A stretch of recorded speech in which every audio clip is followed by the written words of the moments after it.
Yeah, I have Zoom. Something's going on with Zoom because last week I've been having issues. Like, so I logged into this one about five after, and it spun for a good 10 minutes. Yeah. Before it finally connected. So we're missing a few people. But we'll go ahead for the sake of your time. We'll go ahead and get started. Um, Thank you, everyone. So as always, if you have your webcam, turn it on. So today we have Cynthia Corsetti. She's actually going to be a speaker at our TEDx event. So yes, the TEDx event was supposed to be this weekend, but it got pushed to the fall. So it's gonna be poised for October 1st. So we're very excited about that.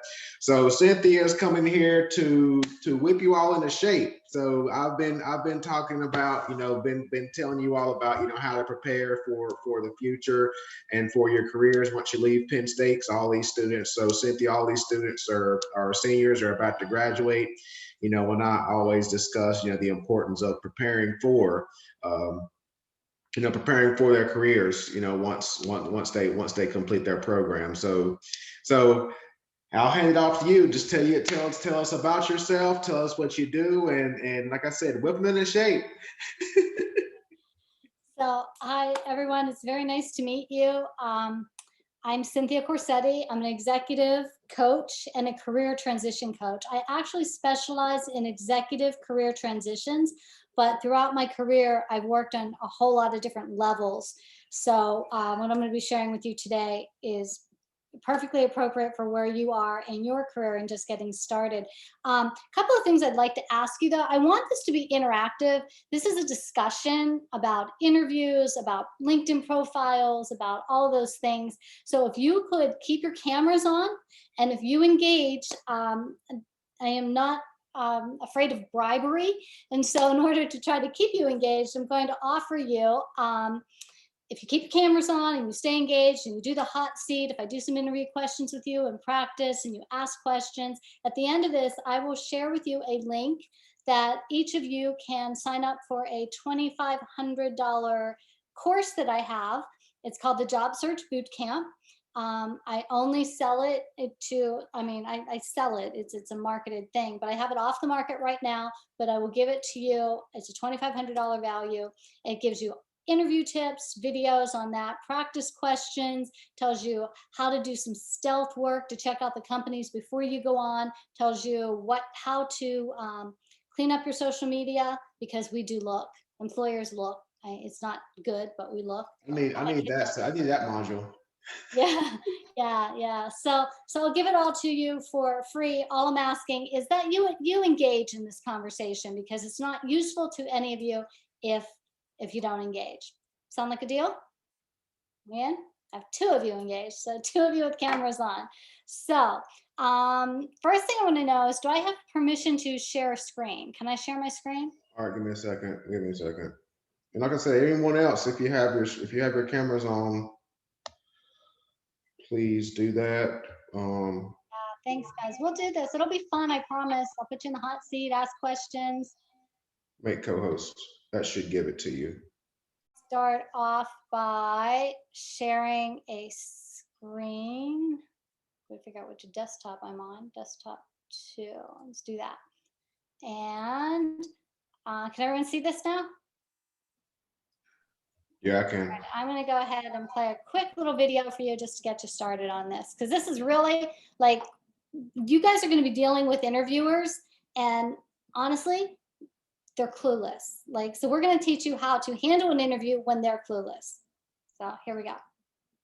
Maybe. Thanks for coming in. Thank you for having me. Oh, great. We're looking for someone who has a lot of experience in this work. I thought this was an entry-level position. Yes, well, experienced entry-level. Experience is sort of implied. We're looking for someone who's really a team player, but can also work independently as well. So it's really important that the person who fills this role is someone who has a lot of initiative, won't rock the boat, will shake things up, but takes a very cautious approach in making decisions. Is a real risk taker, but plays by the rules. We don't like to micromanage around here, but we do require hourly status updates. In fact, I just do via video chat. I just keep it open. In fact, hey Steve, how are you? All right, we're doing an interview right now. Just wanted to update you on that. So, how is Steve? Hey, we're looking for someone who's confident, but not overly confident, innovative, but traditional, easy to work with, but with a bit of an edge. You know, I think a reliable maverick is the best way I can sum up with this position. This is indeed an experienced entry level position, so the offer is going to reflect that. But we do have a lot of great snacks in the kitchen. Kind bar.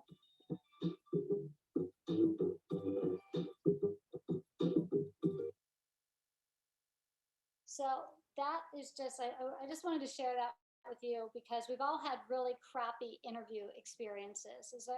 Would any of you be willing to share with us a bad interview experience that you've had? Right, haven't been on enough interviews? I'll share one. You might hear my daughter in the background, but there was one time, so you'll get a lot where you'll get these multiple phase interviews. And whenever you get in the second round of interviews, the second interviewer did not collaborate or work or speak with the first interviewer. So now you're essentially rehashing everything that you said to the very first interview, the exact same questions, because organizations have a script of interview questions to ask. Because like Cynthia said, the interviewers have no clue about that specific role. So for example, most of these students are marketing students. So someone in HR is not going to have a good understanding of marketing. So they're going to have a script of marketing questions. So that first interviewer is going to ask you from that marketing script, and the second interviewer didn't speak to that first interviewer, so they're going to use the same exact script and ask the same exact questions, right? So, you know, that's to me that's frustrating because you're kind of rehashing exactly what you said, but you know. That's just one of my pet peeves. Another one is whenever the interviewer reschedules about 2 or 3 times. You know, that's an absolute nightmare. Yes, people are busy, but I mean, it's a courtesy, right? I mean, your time is valuable, just like the interviewer's time, you know, is very valuable. So that's just some of my experiences. I've not had any like horror stories, you know, but it's more pet peeves on my end. Okay, and those are very valid and very good pet peeves. The one thing, if there's anything that you walk away from in this conversation today, the most important thing that I can share with you is the biggest misconception of all about interviews. So 99.9% of us, when we walk into an interview, we are trying to put our best foot forward. We want to tell them why we're the best person for the job, all of our experience, what we have to offer. And what will set you apart when you go into interviews if you can flip that and remember that the interview is not about you. It's just not about you. You think it's about you, but I want you to step back into this person who's working, right? I'm in HR, I'm a marketing manager, I've got 27 projects, we're shorthanded, I need more people, I don't feel like training anybody, I don't want to be sitting in here in this interview. This interview is about me, the employer.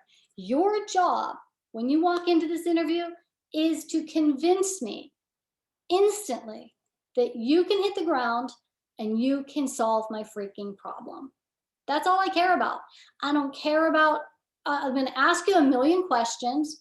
I'm going to try to do this, and I don't really care. All I care is how you can solve this problem for me. And if you can remember that when you go into this interviewing process, you're going to set yourself above the competition immediately. So how do you do that, right? Let's think about that. One of the first questions that every interviewer is going to ask you is, tell me about yourself. So I'm going to ask one of you who is brave to share how you would answer that question, just how you've been taught and traditionally how you would answer the question, tell me about yourself. Anybody? Rachel?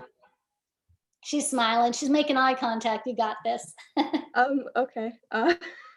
So from what I understand, the tell me about yourself is basically your elevator pitch about you. So like, I would say, hi, my name is Rachel Cochran. I'm just currently graduated from Penn State University with a degree in management and marketing.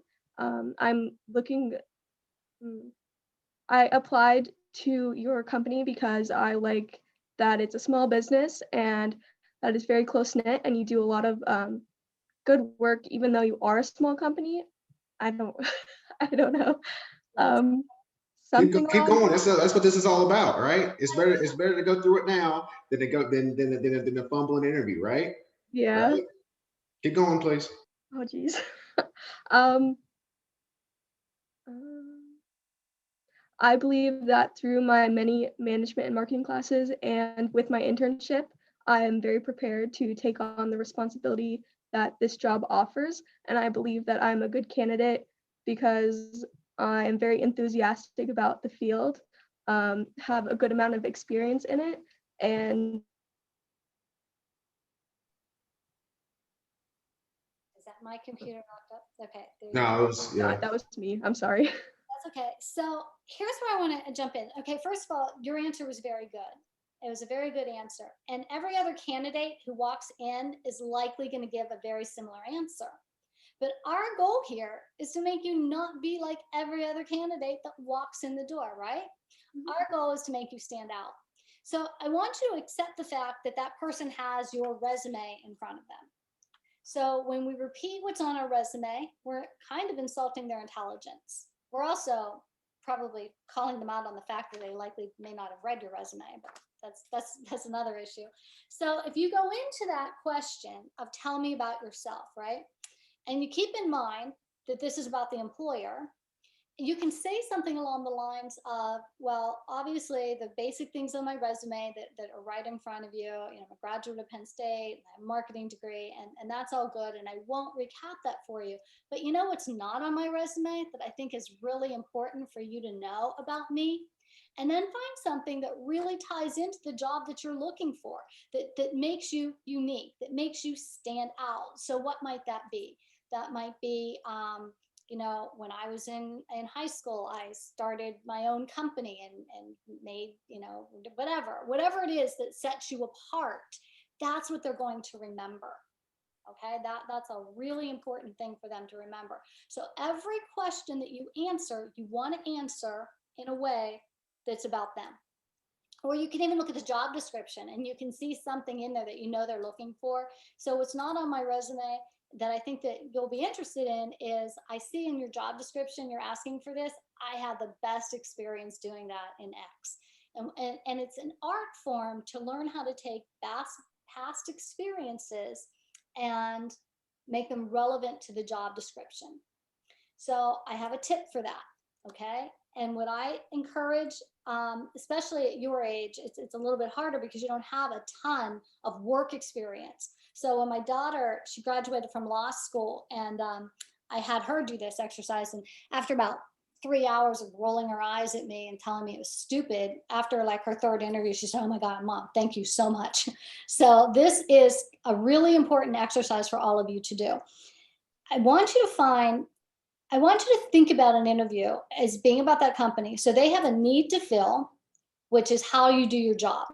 It's the technical pieces, right? What you've learned in school that you can apply. They also have a need for someone who can interact with other people, play well with others, get along, do teamwork. They don't want high maintenance. And employers hate when they think that you're going to be a high maintenance drama queen kind of person. They hate it. It's really frustrating. So they want that play well with others piece. They want to know that you can work independently and get things done. You're organized. So these are things that employers need to know. No matter how they're asking you a question, they're trying to dig at this stuff, right? That's where they're trying to get to. So you want to come up with 5 stories. 5 stories, because every question you answer needs to be a behavior-based answer, even if I'm not asking you a behavior-based question. So I may say, tell me how you would handle this marketing situation. And you would give me this classroom answer. Well, I think I would apply X, Y, and Z. That's crap. You're telling me what I want to hear. I ask a bad question, but if you want to be a good interviewee, you need to answer it correctly. You need to say, oh, I can tell you an example specifically when I did that. And then you give them a real example. And the video course that I'm going to hook you up with will give you a ton of practice questions and really break down how to do that. But the idea is you need those 5 stories, because no matter what question I ask you, you should be able to go to one of those stories and pull a piece out of it. So let me ask you, can anyone here give me a story that describes a time when they had to work or interact with someone that they didn't like? Because I know we've all worked with people we haven't liked. Anybody? Admit it. Brittany, do you have one, Brittany? I do actually have one, and it's with a current employee coworker that I am working with. So I guess if I was actually answering this question, I would start along the lines of, yes, I actually currently have a coworker that I'm not very fond of working with. It takes a lot of patience throughout the day, but I answer their repetitive questions and I assist them in any way I possibly can, no matter how much personal reasons I may not like them, but I will continue to keep that professionalism and put my job before my own self-interests. Okay, great answer. Great situation. And you're making a positive out of a negative.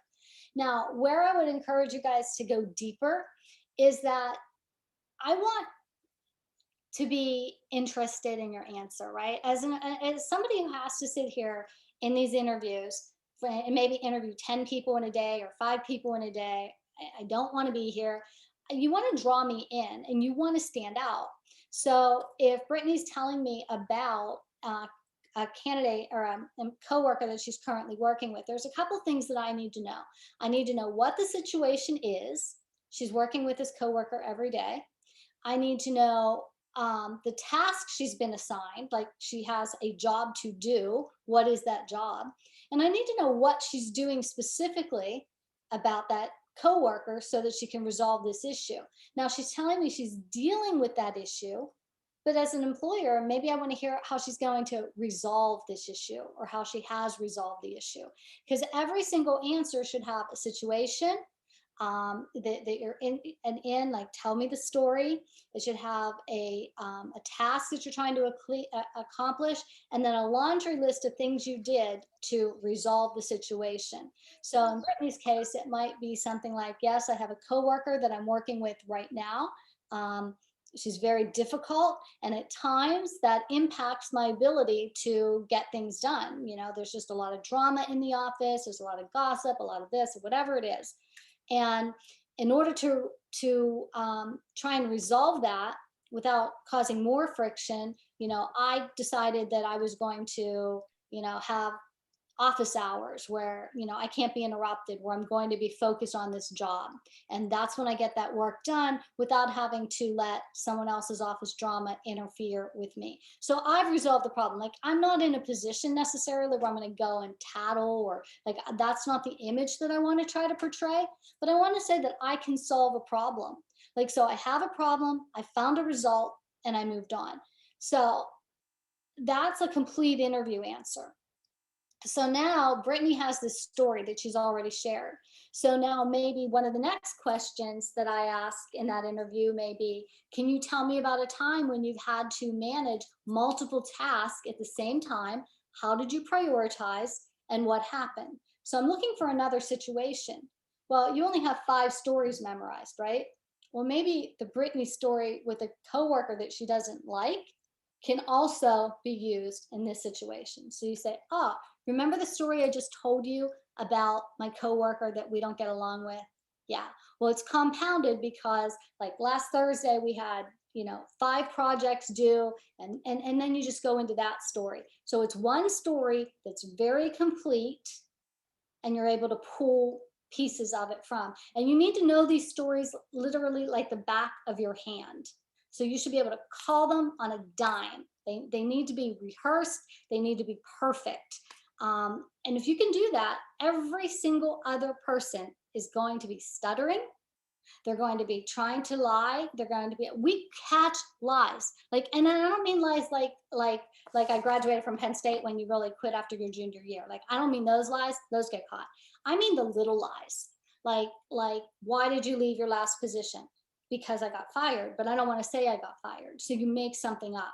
We will catch it. We will ask you 5 more questions that are going to be behavior based, that are going to cause you to tell stories that is going to bring out that you got fired. If there's any doubt in our minds as an interviewer that you're not telling the truth, we're going to keep digging, and we're good at it. So that's going to let me kind of tip on to some body language things we'll be watching for in your interviews. All right. If I am hiring you to be in a position that requires a lot of detail, and I ask you a question about anything, I'm going to watch for your eye movement instantly. And you're going to have an involuntary eye movement. You're either going to look up when you're thinking and recalling a story, or you're going to look down. And as the interviewer, what that tells me is you are either looking for an experience that you can remember. You're trying to remember everything that was happening in the room so that you can share the story. If you look down, you're trying to remember something on your desk. You're trying to remember a detail. So which one of those do you think I'm going to be looking for if I'm looking for a very detail-oriented person? Looking for the one. Yeah, yeah. So, I mean, there's other ways that are going to put roadblocks up for me as an interviewer to get to the truth. First thing I will do is I'll start asking you a lot of questions to see how you answer when I just ask you the truth. So let me see whose name's up here. I'm going to go Noah. So if I just ask you some questions to get a truth baseline, I might say, Noah, tell me where'd you go to high school? Riverside. You went to Riverside High School? Mm-hmm. And where do you live now? Taylor, Pennsylvania. Okay, where in Pennsylvania? Taylor. Okay, and all right. Then if I want, and now see, he just answered that question. He looked at me, he's very calm. Now, suppose I ask him something that made him uncomfortable. And I'm not going to put you on the spot like that, but I like what we do in these real interviews is like, if I'm hiring a salesperson and I say, and he has on his resume that he's brought in, $50,000, $100,000 a month worth of new business. And I kind of think he's full of crap because like, I don't believe him. I'll ask those truth questions and I'll see how he answers. But then as soon as I start to ask him for real examples of this, and he'll start to make it up. And you know how I'll know? Because he'll do something every single time. They'll touch their face while they talk, rub their nose, they'll cross their arms, they'll lean in. They'll if I say, are you confident that you could bring $50,000 of business to my company every month? And he'll shake his head no and say, absolutely. And they're just body language tip-offs. It works every single time. So when you have a good interviewer, that's what you're going to be dealing with. And they'll watch for it. My son, he's an acupuncturist, but ever since he was like 2, when he would lie, every single time he would go. Every time. He could not lie to me. Even on the phone, I can freaking tell. So, I mean, we get good at this, and interviewers will be good at it. So that was like just a whole bunch of me talking. I want to hear from you. I want to hear your biggest concerns in interviews. I want to know who wants to jump in a hot seat. How do you want to learn interviewing the best right now? One question I always struggled with is when they ask what your biggest weakness is. I'm just not really sure how to answer it without trying to make myself sound unqualified or like not ready to start when it's just like my biggest weakness. So yeah, and that's a fair question. So again, before the interview, you are going to have gone through this job description like crazy, right?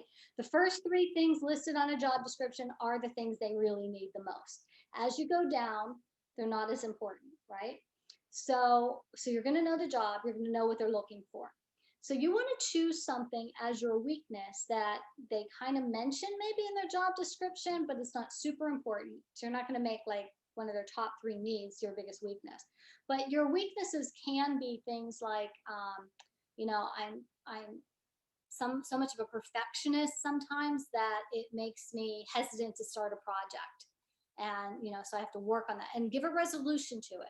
I find myself, I'm a perfectionist. Like, let me ask you, what would you think of as your biggest weakness? And I'll help you come up with that answer. Probably that I work too fast. And so like I always just want to keep moving, but I don't pay as much attention to little details as I should. Like if I'm handing out like goodie bags, for example, at a fundraiser, like I might miss putting a pen in one of the bags or something. Like it's just something that makes my work a little lopsided. Okay, so the way I would handle that is I would use that as a weakness. It's perfect. And I would say, one thing I've learned about myself is I can have a tendency to overlook details. For example, once when I was handing out goodie bags at a fundraiser, I noticed that I had forgotten to put pieces in of it. And that clicked something for me in my brain. And I said, you know what, I really need to be aware of that. So now every morning, when I go into work or when I start my day, like I make a checklist of things that are super important details that I can't miss. So, it's a weakness that I'm growing on and developing on, but I have a plan. So that gives me a story, it gives me a real weakness, and it gives me a reality that you're aware of it. Self-awareness is huge. That's a big, I'm more interested and more pleased that I just heard self-awareness about it than I am about the weakness. Who else? Who else has something you struggle with in interviews? I would say some of the feedback that I've heard, sorry, Brittany. Some of the feedback that I've received is, but this is kind of my experience where when someone asked me that question, I said that I have a hard time saying no. And that really is that is a true weakness for me, right? Because it gets me caught up. But then it was a panel of interviewers. It was for DeSales, but before I came to Penn State, so they know where DeSales University is. But it was a panel discussion, and they said, "What's your greatest weakness?" I said, "It's hard for me to say no within higher education." And then one of the other professors said, "What does that mean?" And then the director said, "Oh, it's normally a game where they take a weakness and turn it into a strength." So I was like, "What? No, it's really a weakness." but so I mean, that's one thing that you'll hear. That's one thing that you'll hear by people to say, "Yeah, take a weakness and really turn it into a strength." What's your feedback on that? Yeah, and the reason like that is becoming like so many people are doing that. That's kind of why I like to say it is a weakness. I'm very aware of it, and here's how I resolve it. And that is a different kind of strength. There's a really cute video from The Office about um, them doing an interview, and he said, "What's your weakness?" And he says a strength, and he goes, "Well, what's your strength?" And he goes, "Well, it's the same as my weakness." And that's kind of what's happening now in the interview world. So a couple of things you have to keep in mind about these interviewers is they do not know what they even need to know. In order for me to know that you're the right candidate, I have to get you to tell me how you've behaved in the past. And that's the only indicator that I have that you're going to be good at my job, because that's the key. I swear you should do it with dating too. Like, how did you respond when? Yeah. But you need real situations that these people have dealt with, and that's the only way. So when you get an interviewer who's asking you questions that are hypothetical, tell me about your weaknesses, tell me about your strengths, tell me about yourself. You get things like, where do you see yourself in 5 years? These are all useless questions. And you get maybe a 20 to 45-minute window, and you need to give them the information they need, even if they're not asking for it. And that's why you need to turn all of these into behavior based. I don't care what they ask you. If they say, how would you do X? How would you handle Y? I want you to turn it around to, oh, that reminds me of a time when I did this. every single question. Because if they're a bad interviewer, they don't know how to ask the right questions, but you need to know how to give the right answers every time. And So that'll would you provide an example each time, like for each question? Like, would you provide an example if you could do that? yeah, that's where those 5 stories come in. If you Yeah. have at least 5 things, you can almost pull it out of any one of those. Mm. So I have a bunch of questions. This is, as a matter of fact, what I will show you. This is an interview guide when I was VP of HR that I made for our executives because I didn't trust them to ask anything on their own. So I gave them the questions, and they were broken into categories. Like for this company, it was an engineering company, and the engineers had to know how to do the job. They had to know how to manage people and projects. They had to know how to do marketing and sales, and they had to know how to lead. So it was do, manage, market, lead. So I broke the interview questions down into those categories. And if there's anyone here who wants to go on the hot seat, I'm happy to ask you some questions and help you see how you can form answers in a story form that will help you. Brittany, did you have a question before I cut you off? You didn't cut me off. I didn't have a question prepared. Okay.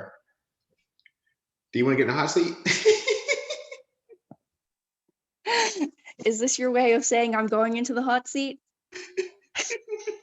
No, but yes. All right, I'm not promising I'll be the best, but I'll go for it. Hey, but that's what this is all about. That's what this is all about. Okay. Yeah, this is the part where this is just for fun, right? We're going to answer, and I do interview coaching with executives, and I have HR executives who call me for interview coaching before they go on interviews, and that's all they do all day is interview, because I am kind of a Nazi in that I will, like be that driven. I don't think that's the right word, but I'm like a nutcase when it comes to these. I am not going to let up. All right, bulldog. So, give me a situation, Brittany, where you had to overcome major obstacles in order to achieve your objective. Yes, this reminds me of the time that I was in the Air Force and we had to meet a deadline in 2 days. There was about 10 of us, and I had to manage and lead all of them to overcome the objective. We were trying to finish a whole training project, as well as set up an entire Bible camp for a bunch of younger kids in the area.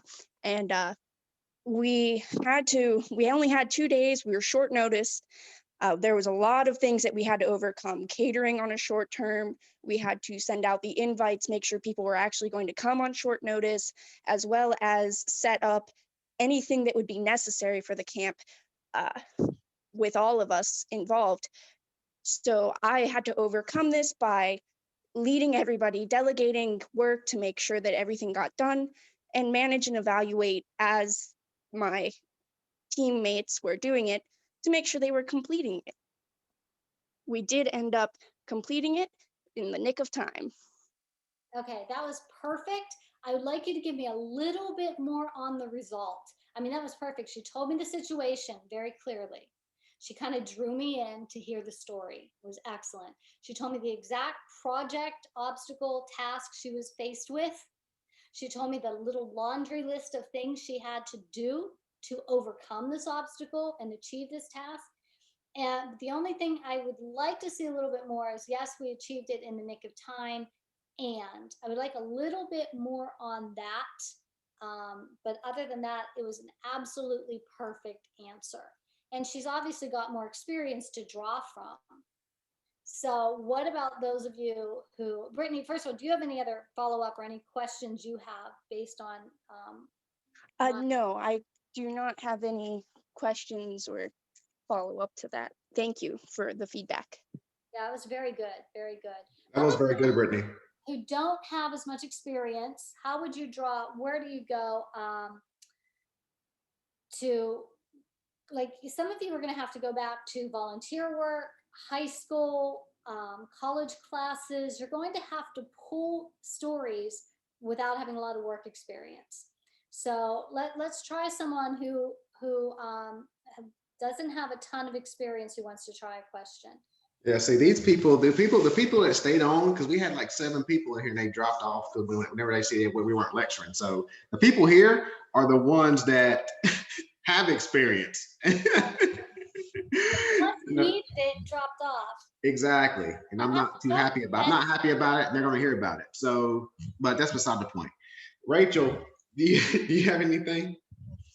I have an example for the question that you asked Brittany, if you want me to do that one. Let me ask you So, that one, okay. because you're prepared for that one. You had too much time to prepare for that one. No. All So the right. question was something to overcome, right? I'm sorry. The question was about asking about something I overcame. Yeah, it was about overcoming, but I'm going to ask you a new question. Okay.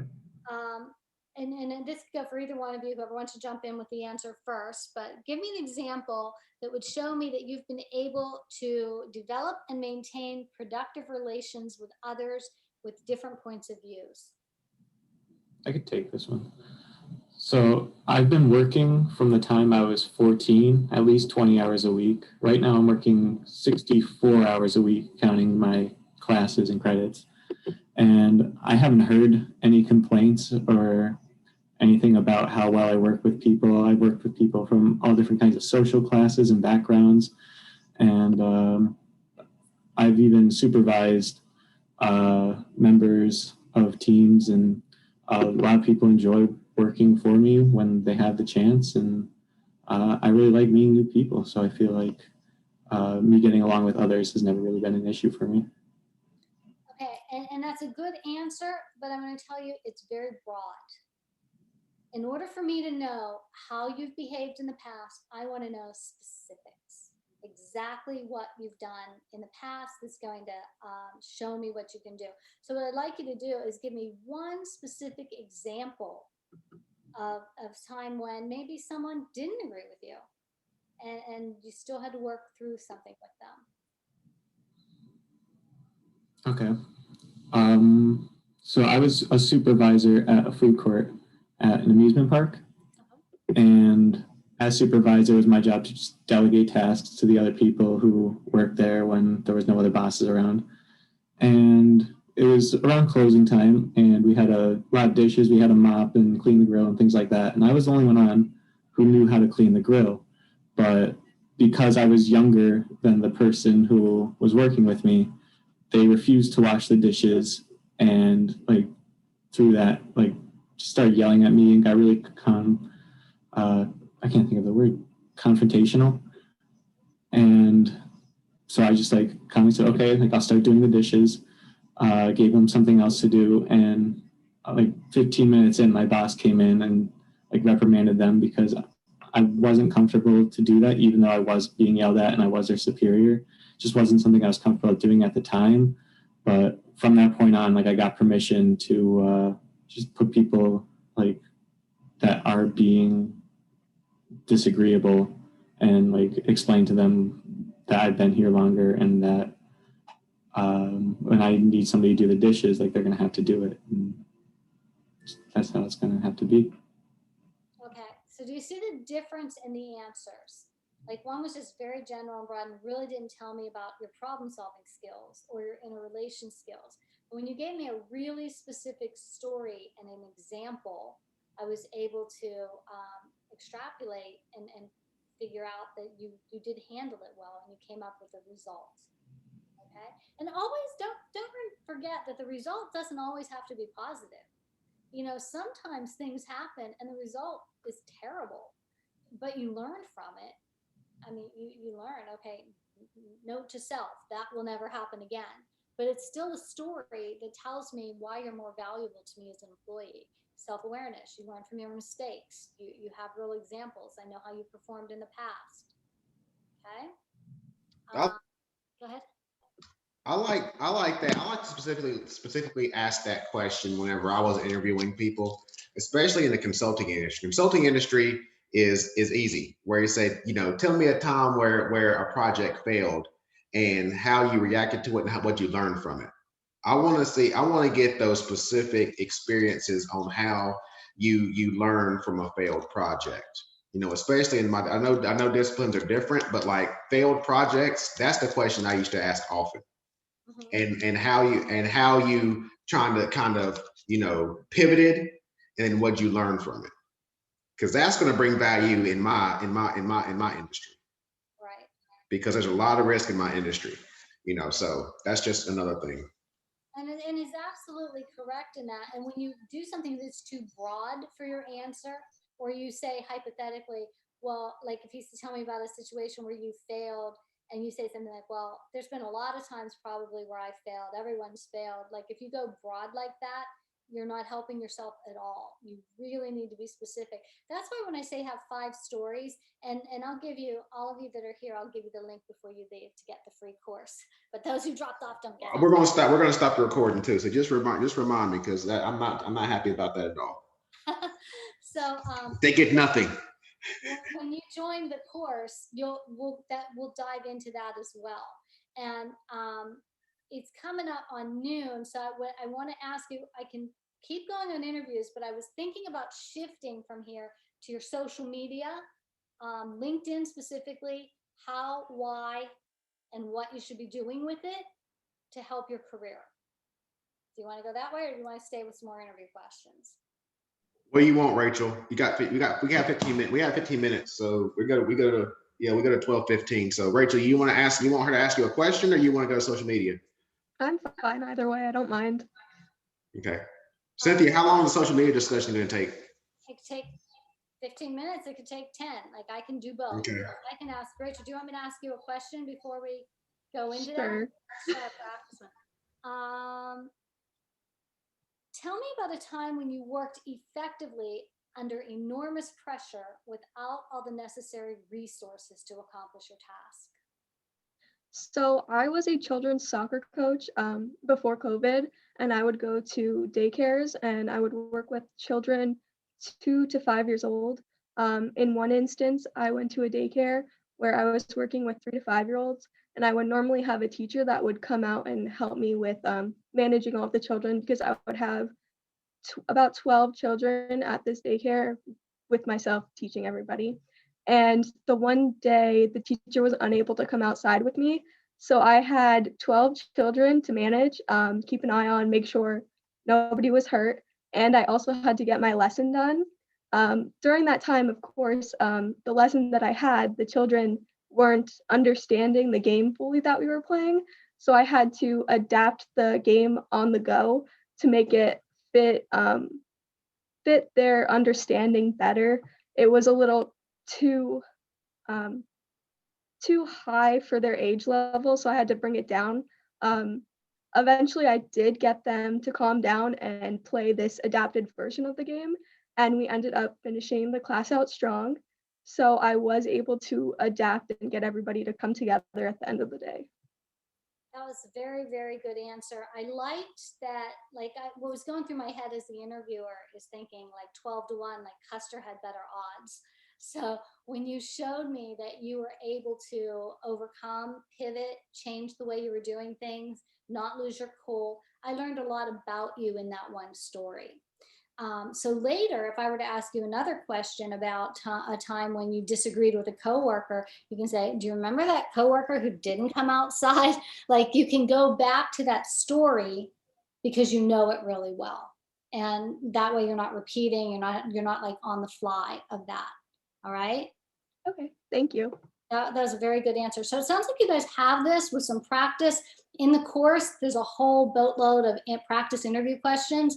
I also go through in that course typical mistakes, or something that I call the small talk trap. I think I call it the small talk trap. So what happens in that, and you'll notice this as graduates of Penn State, you go to an interview, and I'm sure that that you've all experienced this at some point. You're sitting in an interview, and the interviewer will say, hey, you went to Penn State. Do you know Brittany? Yeah, Brittany used to work from us. Yeah, I know Brittany. And you spend the next 20 minutes talking about Brittany, right? You've just lost 20 freaking minutes of selling yourself to this company. So how do you resolve that? You turn it into a behavior-based answer. Yes, I do know Brittany. We had the great opportunity to work on this project together where we did X, Y, and Z. You turn it back to you. And then it'll go into a lot more detail in the videos on the little thing. And if you have any questions on interviews, once you go through there, you'll have my email. You can pop me an email. I'll jump on a call with you. I'll help you through them. When you start your first interviews, you want to, jump on a call, I'll be glad to do that. If you're staying here and you're engaging, then you get that. Okay. All right. So I'd like to switch this over to LinkedIn. How active are you on a scale of 1 to 10? How active would you say you are on LinkedIn? 10 being high, 1 being not really there. 2.4. Okay, 2.4. What else do we have? Brittany, how about you? Probably 4 or 5. Okay. Rachel? When you say active, do you mean just constantly checking it, or do you mean like posting things on it or interacting with other people's posts? That's what I mean by active, both of those. Okay, so I don't post anything, but I interact with people's posts, and I'm on there a lot for research for my company. Mhm. So I'd say maybe like a 6.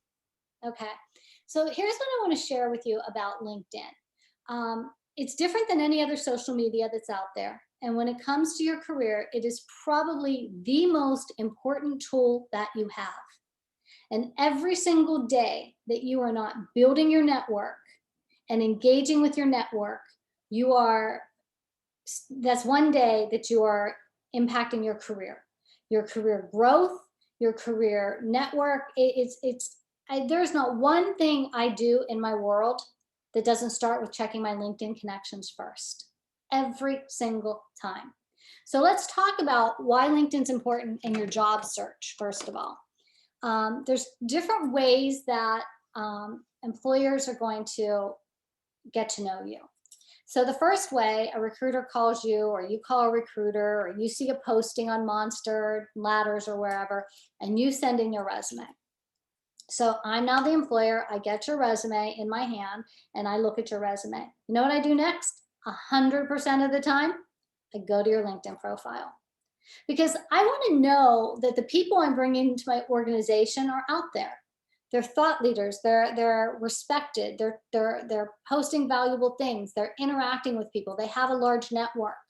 So if I have a candidate, if I have 2 candidates that are equally qualified on paper, and I go to LinkedIn and one has 1,000 or 500 plus connections and one has 27, I will guarantee you I'll pick the one with, I'll bring in for an interview the one with the more connections, because it's already telling me right there that you're active and that if you were to like see my client list, like I have physicians who are in university hospitals that like they never thought about LinkedIn, and now they're being asked to speak all over the world because they're thought leaders in one thing, and they're getting recognized all through LinkedIn.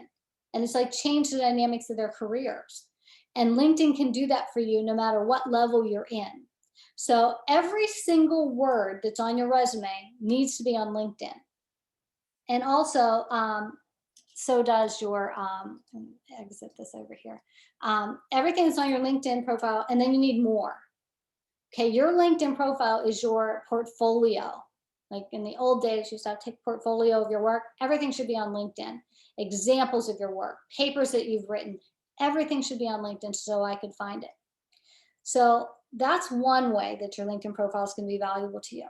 Now let's take that the flip side of that, okay? I'm an employer and I need to hire someone. And I don't want to post this job yet. I just want to look on LinkedIn and I want to find my person that way. So that's going to be the first thing they see. And let's talk about how this works too. Can I do another quick screen share? Let me find my LinkedIn, make sure it's even open. You should be able to. All right, let me do a screen share with you. All right, can you see this LinkedIn profile? You can see LinkedIn right now, right? I'm going to show you on my profile, maybe. Okay, these words right here is Cynthia Corsetti, Executive Coach, Career Transitions. The reason this is like this is because I do a hack on here. And see where it says first name, I have Cynthia Corsetti both in here, and last name I have Executive Coach, Career Transitions. Why? Because this works like Google, and this is prime freaking real estate. So when somebody looks up Cynthia I didn't know Corsetti, that. Yeah, it's great. So I combine this and I put this here. And that uses that space wisely. So when you're in marketing and you want to be found for a particular type of marketing, a particular thing that you want to be hired in, that should be up here. The other place you can do it, and I go back and forth with this, where it says current position, executive coach, career. Sometimes I put that in the headline because these are all Google search words. These are all things people will search for when they're looking for what I do. This headline, I go back and forth. Sometimes I use all search words here with the slash in between them. Sometimes I go paragraph or a sentence like that. I kind of just see how they do. I test back and forth. But every single thing you do in your LinkedIn profile is going to make you able to be found. So when I, as an employer, go to find your profile, I need to see evidence. So now mine's a little bit different because I'm a business, right? So I use this more like a little website for myself. And so what I'm going to have is I'm going to have examples, featured articles, featured videos. I'm going to have videos of my clients that are testimonials. I want stuff out there that shows my work. You're going to want the same thing, even if your work is from school, even if it's a paper that you wrote or something you were published in, you want examples in all of those. And your about section, you want to use every single possible character that they allow you to use. And you want to use stuff that is just like on your resume, quantifiable and that shows results, right? So you'll notice that mine has some bolding and I have some emojis in here. Again, mine's a business. I wouldn't suggest you use emojis in yours, but I would suggest you use bolding. And the way to use that, there's a link, it's called fancy text, something like that. And you just copy paste fancy text. I'll find that link for you. And you just write in, like I would type in my expertise. And let me see if I can find it real quick. Copy. Let's copy paste. It's called fancy text generator. That's what it's called. So I would just go into this and I would type expert, if I could spell, expert interviewer, if that's what I wanted to make in bold. And then you can just go down here and find one that works. I mean, you don't want to be stupid, but like you might want to find something that's just a bold character that you can use. Like maybe I want this one. And then you just post it into your profile. Paste it, just copy paste, because you want it to stand out among other people. So every single thing, every single job description when you get down here should use every single character that you can use, because this is that person who I'm looking to hire somebody. I don't have your resume. The only place I'm getting introduced to you is on LinkedIn. So I need all of this information here. I'd also recommend you be conscientious of what you put back here in your banner.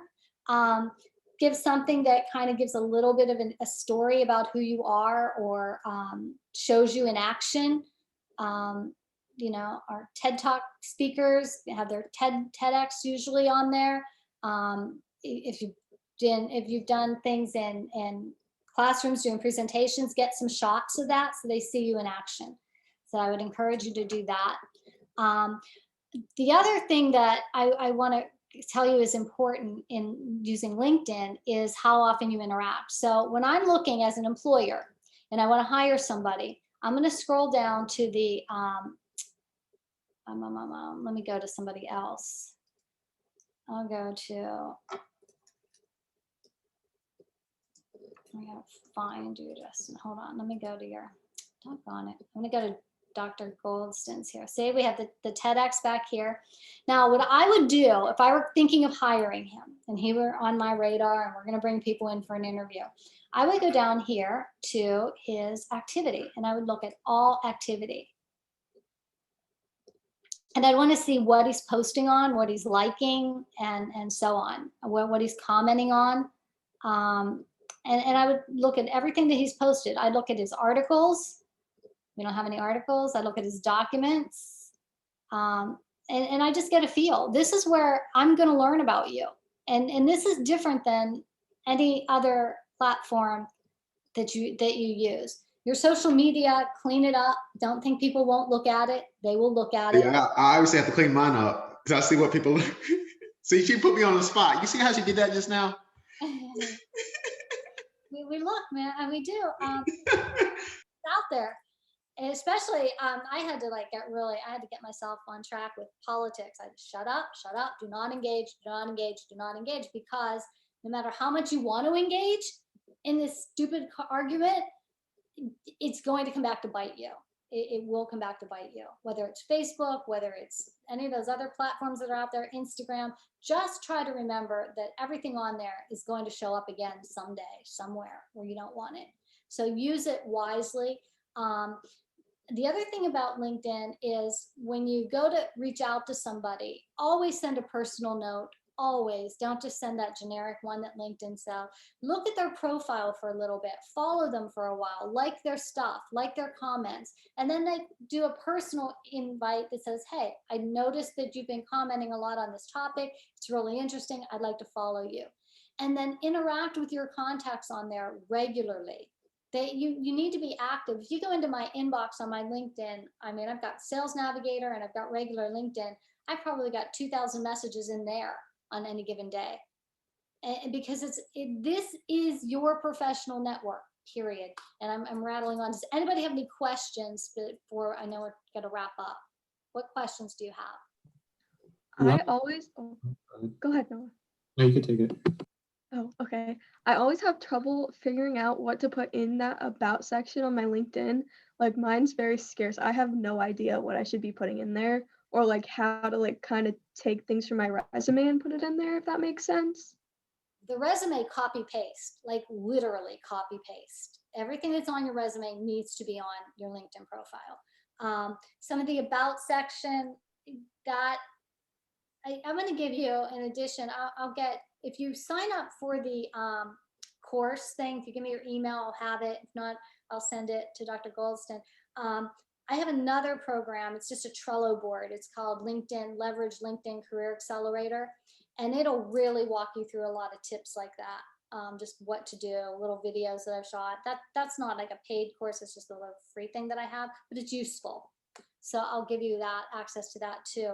LinkedIn, if you can get in the habit of opening it up in the morning when you start your day and like spending 10 minutes a day on there, liking, commenting, sharing.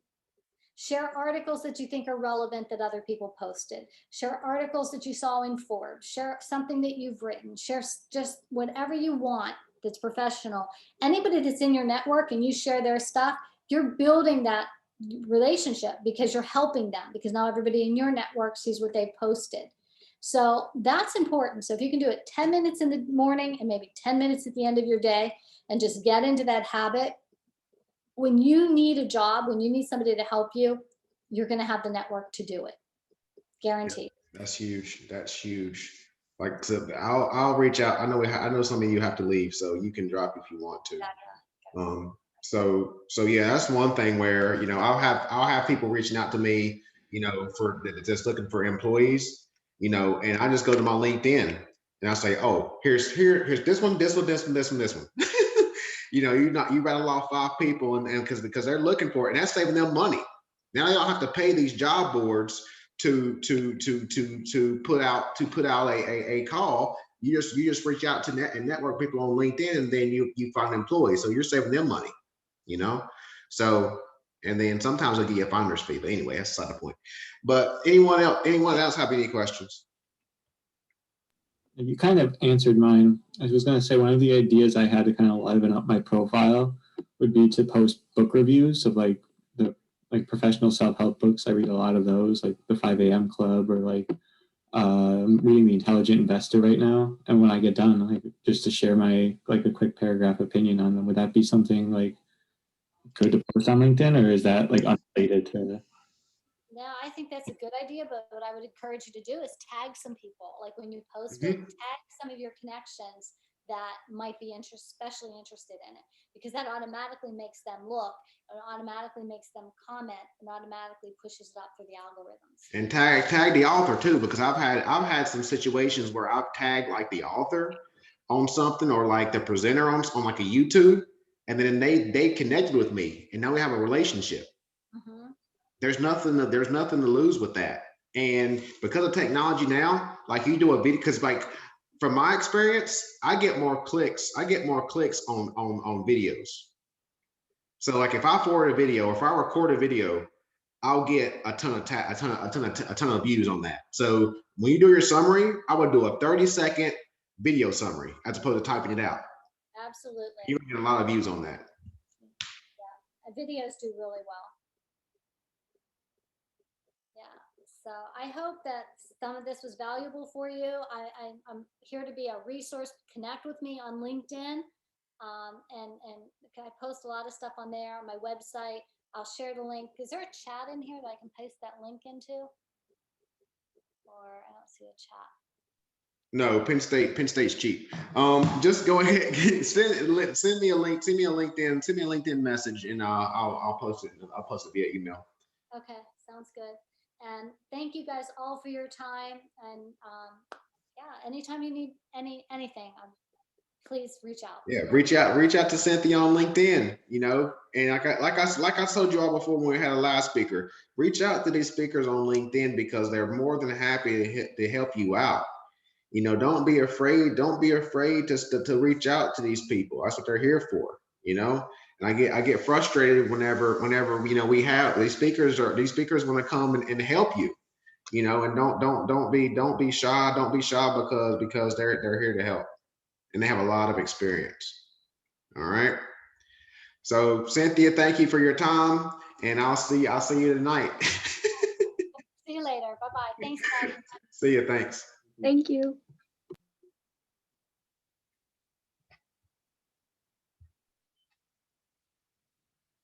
Y'all have any questions?